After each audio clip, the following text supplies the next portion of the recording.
Halo teman-teman, Assalamualaikum. Seperti di judul, kali ini aku mau bikin budgeting untuk bulan Agustus. Tapi sebelumnya, temenin aku skincarean dulu yuk.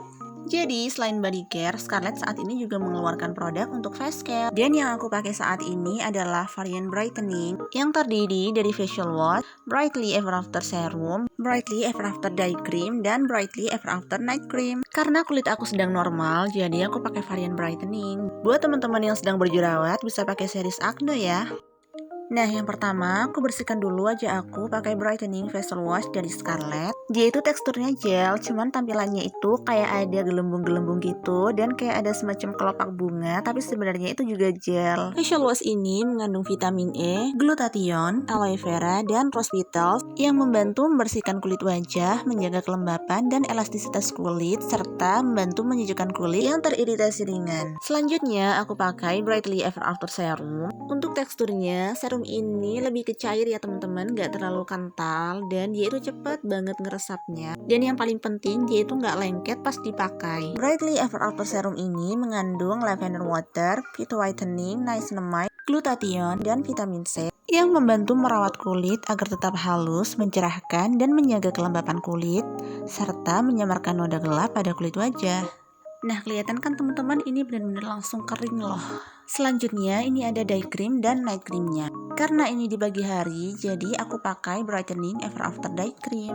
Untuk teksturnya, dia tuh creamy banget dan sangat ringan ketika diaplikasikan. Untuk night creamnya, dia sedikit agak kental, tapi tetap ringan ketika diaplikasikan. Jadi benar-benar enak di wajah dan gak bikin ketat. Brightly Ever After Day Cream ini mengandung glutathione, rainbow algae, rosehip oil, purwhey, dan triceramide, serta aqua peptide glow yang membantu mencerahkan, meratakan, melembabkan, dan merawat kekencangan kulit, menghidrasi, serta membantu melindungi kulit dari efek buruk sinar UV. Untuk Brightly Ever After Night Creamnya, dia mengandung niacinamide, glutathione, vitamin C, hexapeptide 8, purwhey, green sapphire, dan aqua peptide glow yang membantu mencerahkan dan menghidrasi kulit serta menyamarkan noda gelap pada kulit wajah. Jadi produk face care dari Scarlett ini udah nggak perlu diragukan lagi ya teman-teman. Dia sudah terregistrasi oleh BPOM, non tested on animals, no mercury, dan hydroquinone. Untuk harga persatuan produknya adalah Rp75.000. Untuk link pembeliannya nanti aku sertakan di description box ya teman-teman. Nah, skincare-nya udah beres nih, jadi lebih semangat kan bikin budgetingnya. Sebelumnya aku mau minta maaf ya sama teman-teman karena ini telat banget uploadnya. Seharusnya di tanggal segini itu udah bikin evaluasi budget ya teman-teman. Tapi aku malah baru upload budgeting. Gak apa-apa ya, semoga tetap bermanfaat buat teman-teman semua. Nah, ngomong-ngomong soal budgeting, jadi di DM Instagram aku itu banyak banget pertanyaan teman-teman seputar budgeting. Dan banyak banget dari teman-teman yang minta dibikinkan alokasi gaji. Jadi sebelumnya aku mau mohon maaf ya buat teman-teman yang minta alokasi gaji. Bener-bener aku tuh gak bisa balesin satu persatu. Karena yang paling tahu kondisi keuangan kita, ya kita sendiri, bukan orang lain. Tapi sedikit sharing dari aku buat teman-teman yang masih sangat bingung sama budgeting. Gimana sih caranya mulai budgeting? Gimana sih cara mengalokasikan gaji kita? Jadi mau itu pendapatan harian, pendapatan mingguan, ataupun pendapatan bulanan, kalian yang pertama itu wajib mencatat. Nah loh, apa yang dicatat? Ya pengeluaran kalian, kebutuhan kalian. Contohnya nih, aku ambil yang mayoritas aja ya, yaitu pendapatan bulanan. Jadi yang harus dicatat pertama kali itu adalah kewajiban ya teman-teman, jika punya. Jadi kewajiban itu meliputi seperti bayar hutang, cicilan, dan lain sebagainya yang harus rutin dibayar dan gak boleh bolong. Yang kedua yang wajib dicatat adalah kebutuhan. Nah, kebutuhan ini ada yang sifatnya tetap dan ada yang sifatnya tidak tetap. Untuk kebutuhan yang sifatnya tetap itu meliputi bayar wifi, beli token listrik, bayar tagihan air, dan lain-lain yang kemungkinan nominal berubahnya itu kecil banget.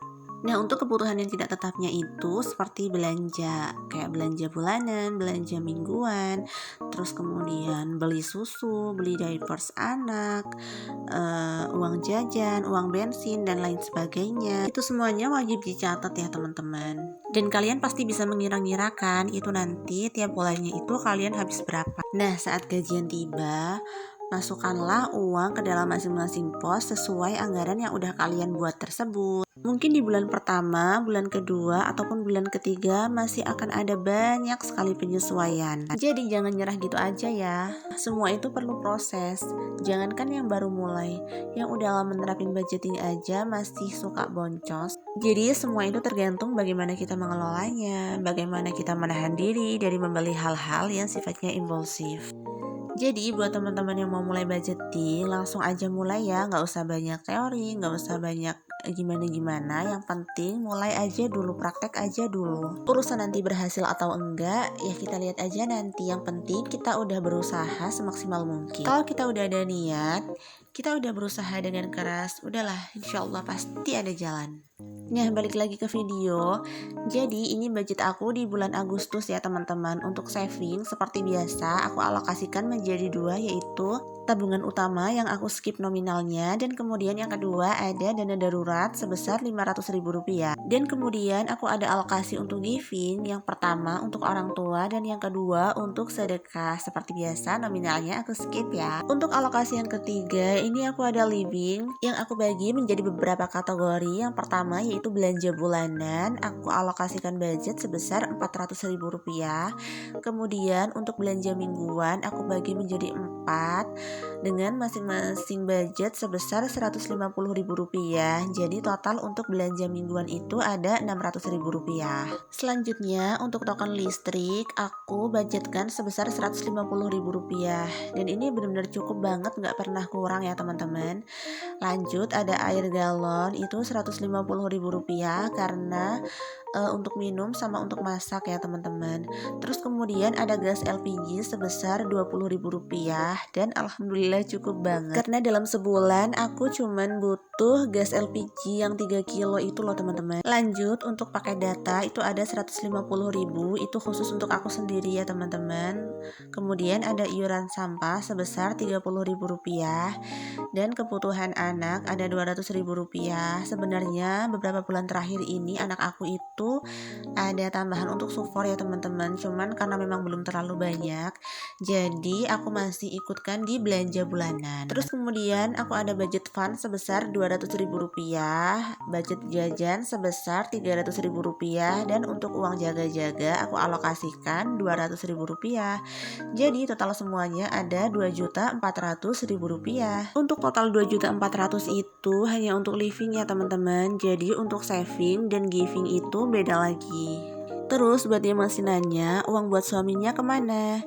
Jadi setelah gajian itu suami aku selalu keep di awal untuk kebutuhan dia sendiri, seperti beli BBM, terus kemudian beli rokok, untuk makan siang di kantin dan lain sebagainya. Itu dia udah pegang sendiri.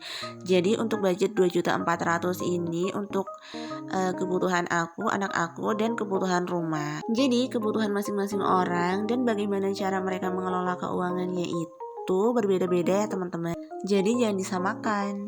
Lakukanlah sesuai kemampuan dan kenyamanan kita masing-masing. Nah, ini aku lagi dekor-dekor hasil budgeting aku ya teman-teman, biar aku lebih semangat lagi untuk budgetingnya. Kalian suka gitu juga gak sih?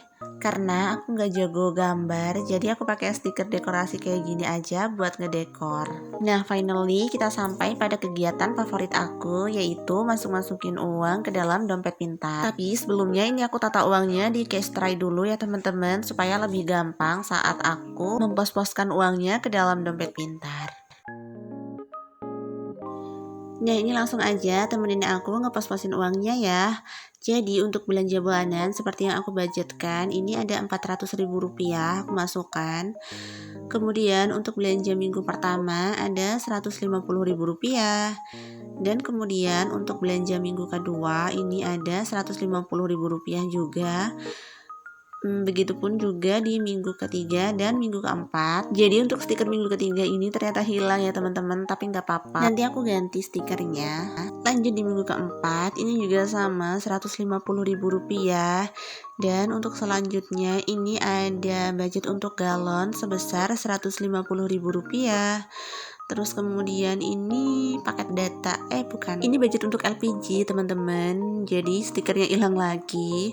Terus kemudian lanjut, ini budget untuk token sebesar Rp150.000 dan untuk paket data juga sebesar Rp150.000. Nah, ini untuk budget iuran sampah sebesar Rp30.000 dan untuk kebutuhan anak ini ada Rp200.000. Lalu selanjutnya untuk budget fund ini ada sebesar Rp200.000. Untuk budget jajan aku masih tetap di Rp300.000 dan yang terakhir ada uang untuk jaga-jaga ini sebesar Rp200.000. Nah, alhamdulillah udah beres ngepos-posin uangnya. Kalau kayak gini kan enak ya teman-teman, kita tuh tahu batasannya kita untuk ngeluarin uang, jadi nggak asal comot deh. Masya Allah, nggak terasa ya kita udah berada di akhir video. Terima kasih buat teman-teman semua yang udah nemenin aku budgeting kali ini. Semoga support kalian buat aku menjadi pahala buat kalian semua ya. Wassalamualaikum warahmatullahi wabarakatuh. Aku pamit, bye bye.